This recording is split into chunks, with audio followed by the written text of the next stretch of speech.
Matthew, everyday audiophile, music lover, and today I want to talk about the LAiV HP2A preamp headphone amplifier. It's a bit of a mouthful, but first we have to open a beer.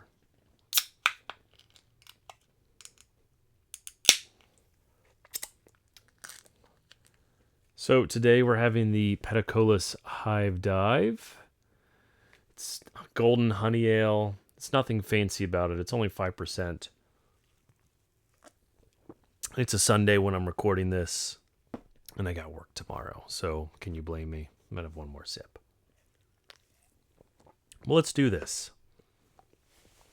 I've had this HP2A on my desk for a week and for a few days in my main system here upstairs.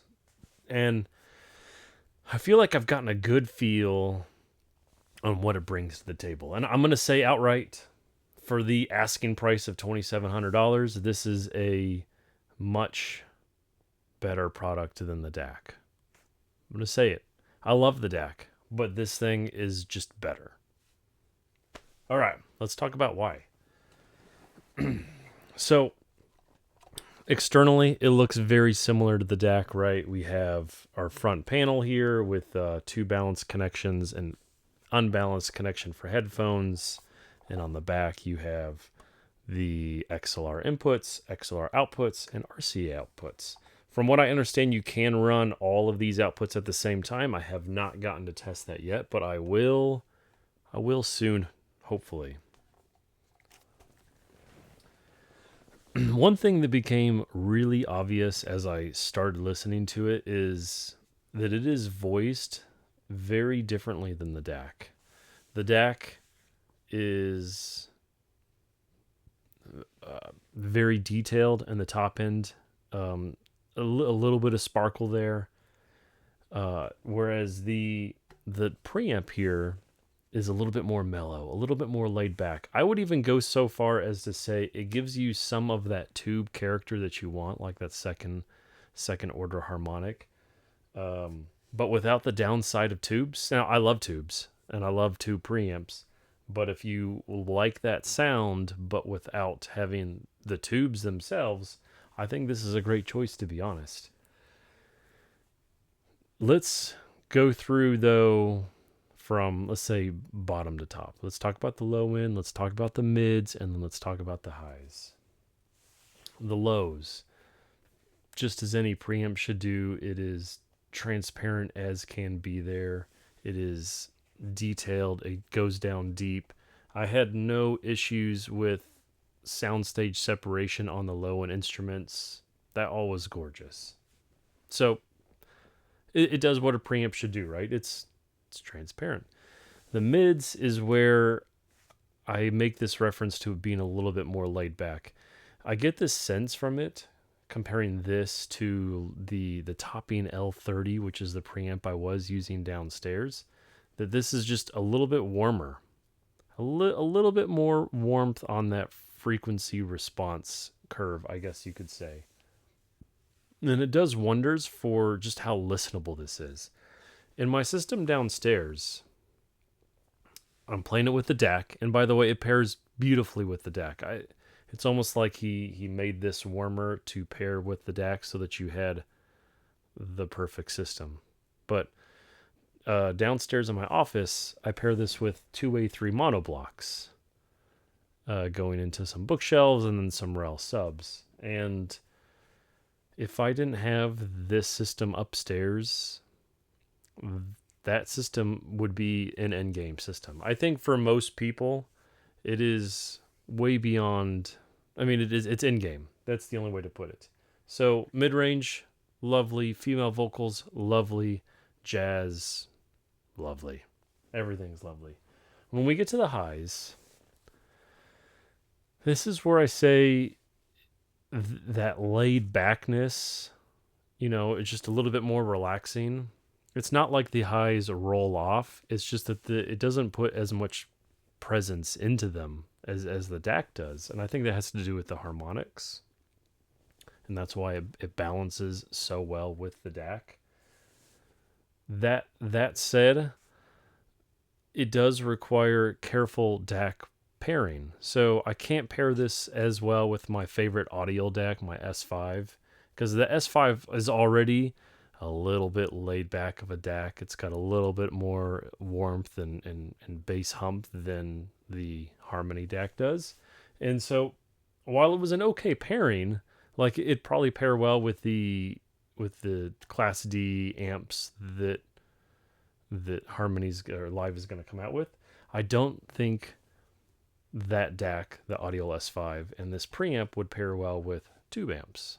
I think it's just going to be too much of a good thing, if such a thing is possible. Future Matt here. I wanted to interject really quick because this discussion on the sound quality of the HP2A requires just a little bit more detail, and I didn't provide that last night while I was having that beer.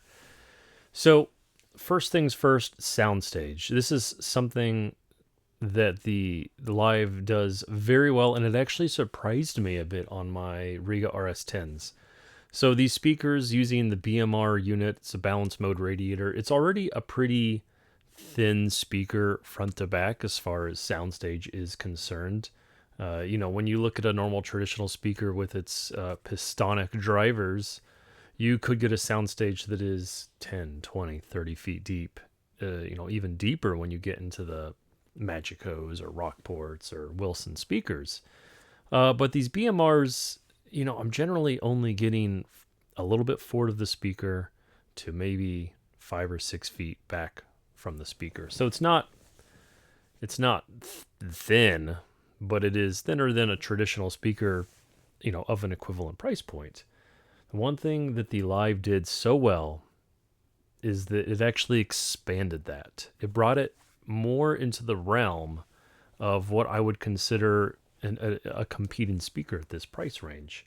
So that for me is pretty huge, and it's one of the reasons why I'm cringing. I'm thinking this needs to stay in my main system. Left to right, there's no issues there. It is pinpoint all the way across, and just as you'd expect from any well-behaved preamp, it's transparent, as I've mentioned earlier. Going a little bit further, let's talk about some of the tracks that I used and the my notes on them. So the first one, this one, I've mentioned it in a previous video. I'm going to bring it up here so I make sure I don't get it wrong. Equinox by Gilad Hekselman. I'm going to put an image art here somewhere.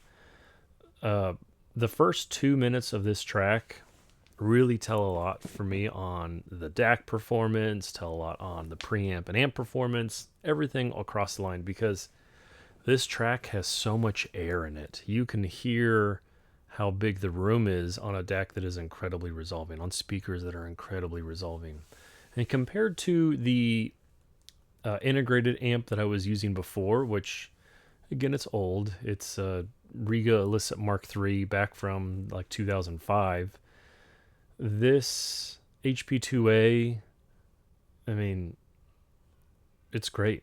The room feels twice as big as it did before, and that's saying a lot when all I did really is change the preamp.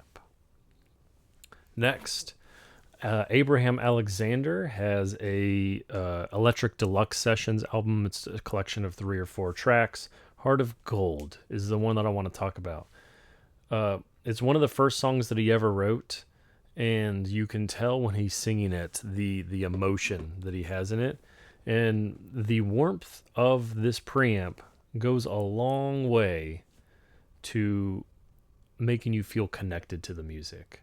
It's not that I wasn't connected before, right? Because I'm using EL84 tube amps to drive the mid-range and the highs on the RS10, so I was already there. But this just took it a little bit further and just made it a little bit more engaging than what I had before. And it means something to me. I don't want just the pure analytical detail, which it is detailed. I want to feel connected to the music. Finally, the third track that I usually use, and this one's a bit different than the others. Beyonce. Hold Up by Beyonce. It's the one track that I'll listen to from her. but you get some nice bouncing back between the left and right in the beginning. There's some nice bass that comes in, and she needs to be nice and centered, kind of full body in her voice. And the live, it does it great. I didn't want to turn the song off. I just wanted to keep on listening. Usually I'll play back the track, the section that I want a couple times just to make sure that what I'm hearing is actually there. But I didn't want to do that. I just wanted to sit there and listen to music. So, there's no complaints about that. Finally, I wanted to talk about the input sound, right? So when you have the L extension, that gives you an extra set of XLR and the RCA inputs. And I was really worried at first that the sound coming from the extension unit was going to sound different. But that's not the case. The XLR inputs, I can't tell a difference between them, which is great, Let's give a round of applause to Wang, the designer. As the RCA, on the other hand, they are slightly warmer. Not so much that they become unusable. I actually think it's the preferred input out of my Riga RP10 with the Afida 3 cartridge into the Aura Phonostage. I like the way that it sounds through the RCA more than the balanced input, just because of that little touch. It's just a little whisper of warmth. There's no loss of detail that I can detect. There's no loss of character and soul of the music. It just lends itself a little bit better to vinyl playback, in my opinion. The headphone output has that same characteristic. I used it probably 70% of the time as a preamp, so I didn't get to spend all of the time with the headphones. But the time that I did spend with it, the headphones were just lovely to listen to. I have a pair of HD800Ss downstairs that are those are my go-to headphones for when I'm listening to music, and this pairs nicely with it. I mean, those headphones can be a little bit cold to listen to sometimes, a little bit dry and fatiguing up in the high end, and this was a wonderful pairing, which to me is great. No issues there. Let's have another drink real quick. Now, were there any downsides? Were there any negatives to what I experienced? Yes, kind of. I have been speaking with Wang, the designer, founder, owner of LAiV. On the very first day that I had this, using only the remote control, sometimes the volume didn't respond in the direction that I told it to. Like if I would hit down and it would go down, but then I would hit it again and the volume just kept on increasing. And it wasn't until you left it alone for 5 or 6 seconds, without any input, that it responded normally. I only got this to happen on the first day, and it happened several times on the first day, but since then it's been pretty fault-free. No issues. So I don't know if I'd say that there's actually an issue or if it's just user error. It is something that he's actively looking into, because this does support firmware updating. There is a micro SD card slot on the bottom, and I imagine that's what the firmware, that's how you do a firmware update, since there's no USB or anything else. What else? Heat. It does run warm, but not so warm that it requires a good amount of ventilation. When this is down on my desk, it actually sits in a little cubby where it probably only has half an inch of ventilation above, and it never wants thermal throttled from running headphones or shut off. So there were no issues there. You could put your hand on this gold mesh plate and you weren't going to burn yourself. And that's after running HD800Ss for 7 hours straight. So not at ear bleeding volumes, just loud enough that, I'm listening to music all day. So no issues there. That's really nice to see. That's kind of my early thoughts on it. I love the way that it sounds. It pairs nicely with the DAC, and I honestly think that it itself is the better unit of the two. I do like how the DAC sounds, but it has been so touchy with the cables, as I've kind of mentioned in previous videos. It really likes to have a good USB cable. It really likes to have that XLR output and good cables on the XLR output. I've tried a few different cables on the HP2A, and while it has made a difference, it hasn't been the same level of chaos, chaos and changing that the DAC has seen. So it's just a great unit overall. I love the way that it sounded so much in my main system that I may end up having to pick up a second unit. We'll see about that. I gotta save for the amps first. Right. So that's all I got. I will report back in a couple weeks to see if these feelings of mine about this unit stay the same. But until then, I'll catch y'all later. See ya.